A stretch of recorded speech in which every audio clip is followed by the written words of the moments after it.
he doesn't have an off switch. Like sometimes the president will call you at 12:30 or at 2 in the morning, and then he'll call you at 6 in the morning about a totally different topic. It's like, Mr. President, did you go to sleep last night? Like, what is going on here? The second, I don't know if I'd call it a surprise, but certainly something that I've learned is a little bit related to what I said earlier. He really does empower his people to do things. You know, the vice president's the weirdest role in the government because the president's clearly defined, the cabinet secretaries are clearly defined, you know, House and Senate members. The vice president is very much at the discretion of the president. Like if the president wants to empower the vice president, then he can do that. If the president wants to like not talk to the vice president at all, he could do that. And what's made this so much fun is the president all the time is just saying, JD, you go and do this, or JD, you go and talk to these leaders about this particular issue, or oh, you really care about this? No, you can do it. You don't have to have me looking over you all the time. And there is this trust, and you see it with the president and Secretary Rubio. You see it with the president, Susie Wiles, with Steve Witkoff, our special envoy, who's done such a good job. Is he's very willing to say, "This is what I want done.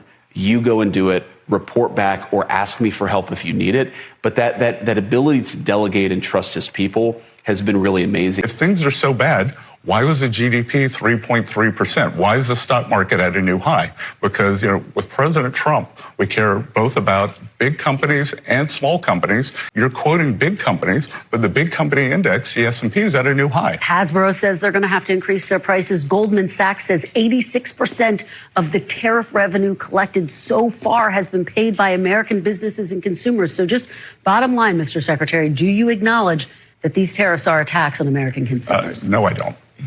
Even though you have companies saying they are going to have to increase prices, and given the fact that 86% of these tariffs so far have been paid by Americans. You're quoting Goldman Sachs. So yes, Goldman Sachs, correct. I made a good career trading against Goldman Sachs. Okay. The attitude that she's had coming into it, obviously I appreciate it as the father of our kids, is this is really weird for the kids. This is really weird for the whole family unit. You know, we're now surrounded by Secret Service. We live in the vice president's residence, which is amazing, by the way.